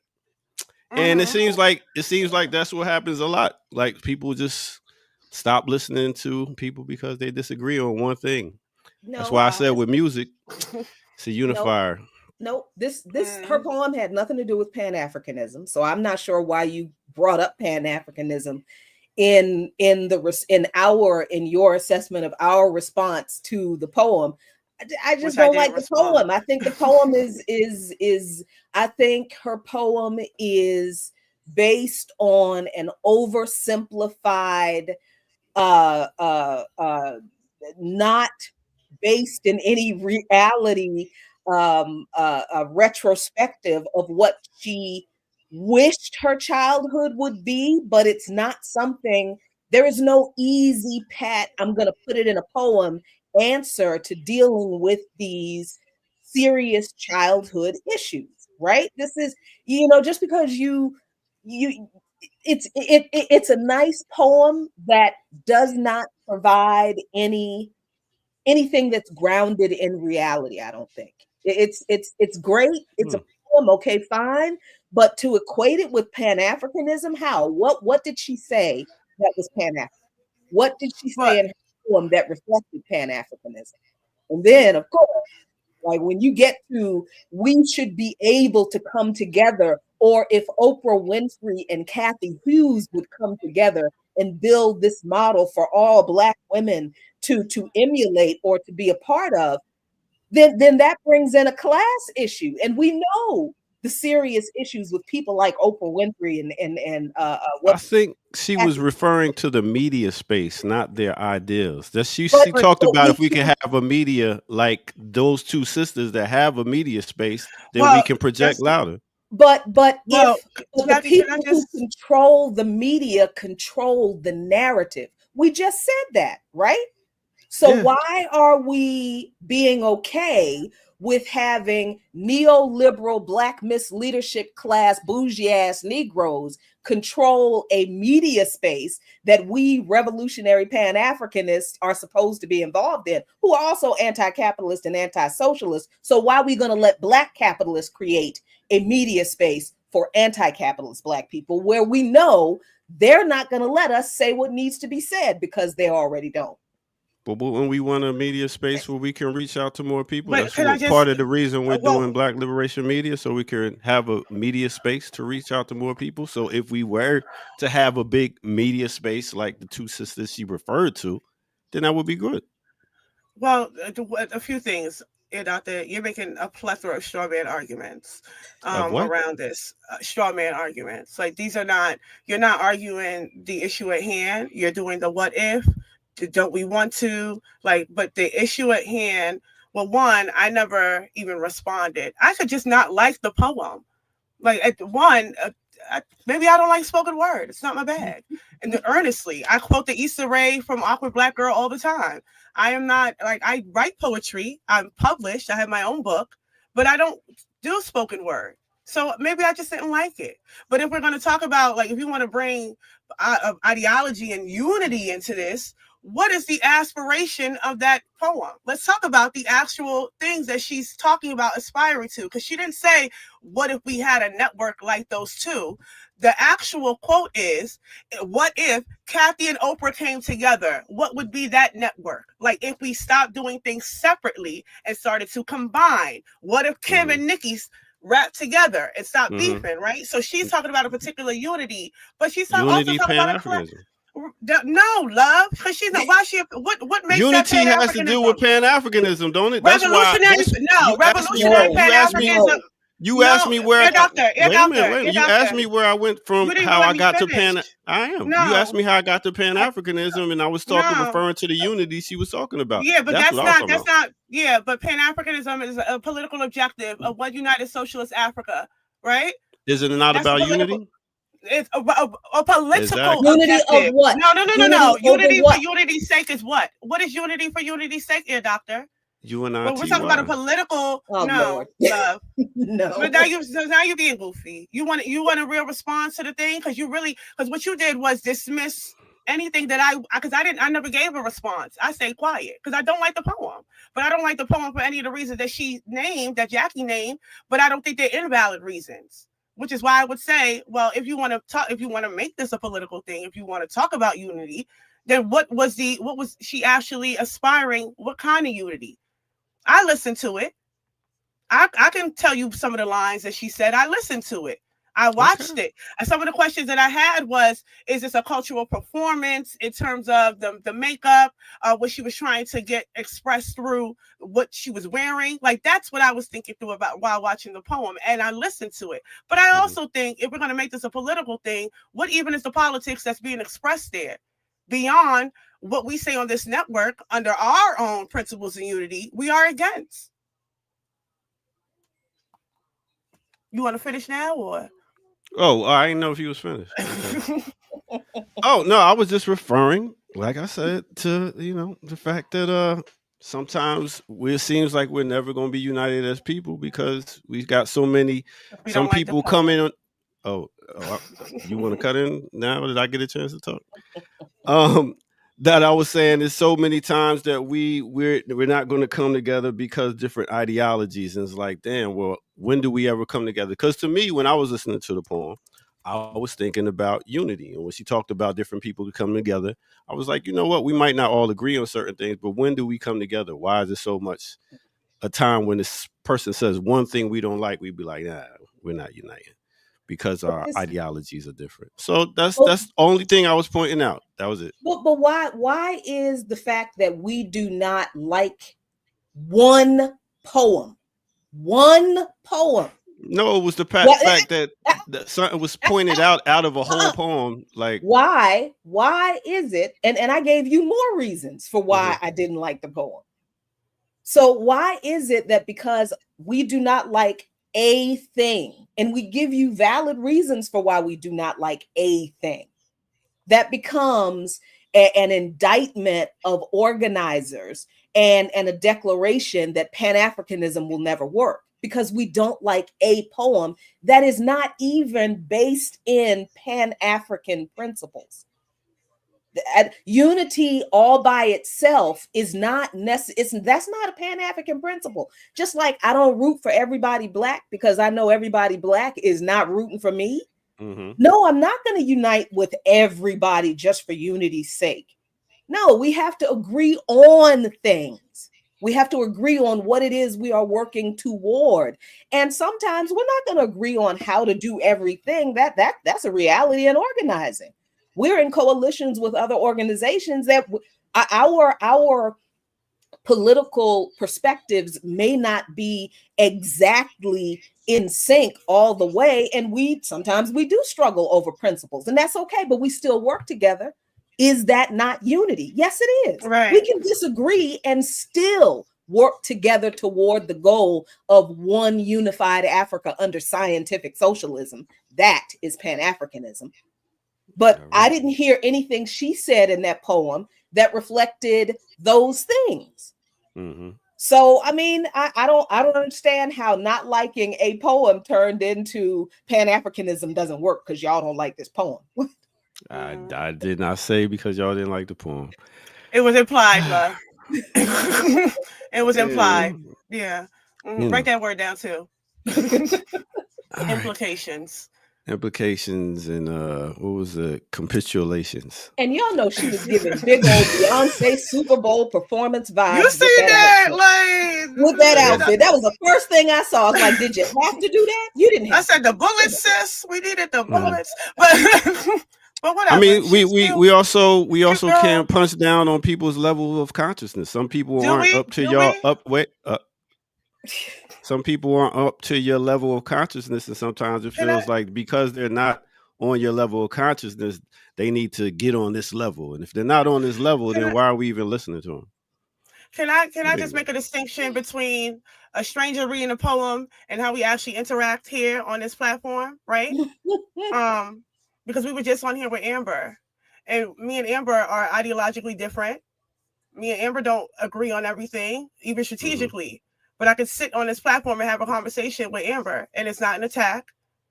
And there's plenty of people. Kim, you. I mean, I laugh and joke with you, but I never be like, "Oh, you a dumb nigga," like, you know, because we have that kind of playful thing. But there's plenty of people that I am ideologically different from on this platform that I can engage, because we actually have that relationship to actually be able to engage. I don't know that girl, right? So to then say like, oh, our failure to unite or to see eye to eye, I don't know her to see eye to eye. This is just something, this is my opinion of something that I see hearing in passing, right? But if she was here and she read it and we had an opportunity to have a conversation about it, then that's different. But it's not like I think the question, well, one, I don't think there's a left in this country. I think that's what we're building towards. While we have these kind of conferences like the National Black Radical Organizing Conference, we're building towards that unity. We're building towards a stable left. So that I can say, but even in terms of like the left makes people feel isolated. If I'm going to continue to say what left, we are small but mighty few. Very small. The masses of people are not left, right?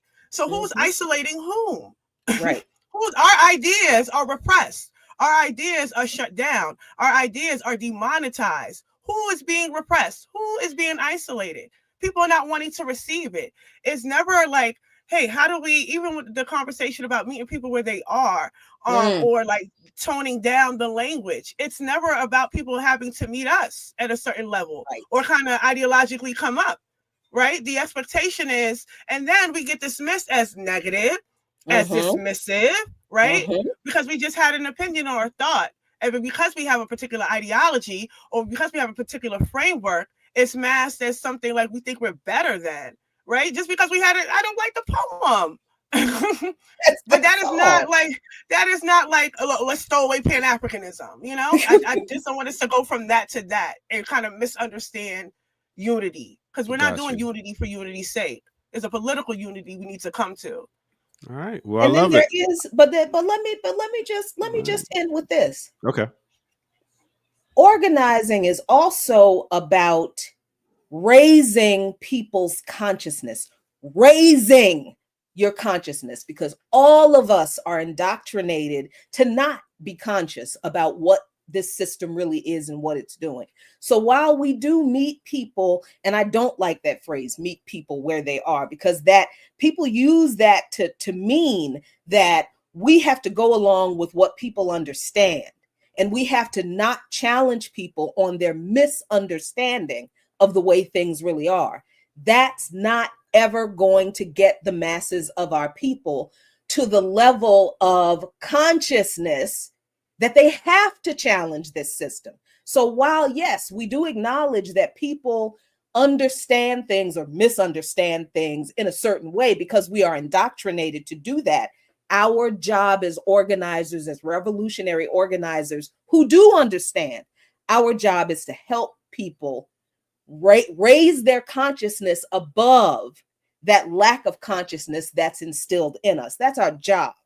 Would you tell your teacher of your child, who is supposed to be teaching your child history and explaining to them what really happened in the world, that if your child just does not get it, are you going to tell your teacher, well, just pass him because, you know, he ain't never going to get it. He ain't going to never understand it. Stop criticizing the fact that he don't know. No, you wouldn't. You would not. So I don't understand why people expect organizers to not raise issues of misunderstanding of the way things really work when people are still stuck in that indoctrination. And instead of saying, oh, well, maybe I don't really get this, what we get instead is what Ricky just described. We are the bad guys because we're encouraging people, no, that what you see, that's not really what's really happening. This is really the problem. And people resist that because they don't want to deal with what the problem really is, because they don't want to do anything other than what they're doing. And then we become the bad guy. And I'm no. All right. Well, I love to get y'all fired up. This is another Remix Morning Show, and I'm glad y'all tuned in. We got to get ready for, I believe, Root Work, right, be coming on. And I'll also be back at 11 o'clock with Classical Breakdown. Kim Brown is not going to rock out to this week. She got some other things to do. So make sure y'all tune in. I'm just going to give y'all a mix of Earth, Wind, and Fire. With that said, ladies, what we got coming up on your end? Donate to Musa's fundraiser. Follow Musa Paranoid Alive on Instagram. You can get the details for that. I got it. Drop the link in the chat. It dropped the link in the chat. Please support the comrade. Also, this Saturday, it's finally here. The Religion Against Imperialism at Payne Memorial Church in Baltimore. So please come out. You can also follow us on Bat Baltimore and get the details for that. Jackie's going to be one of the panelists as well as the pastor of the church. So that's great. So come out and speak with us at the town hall. That's it.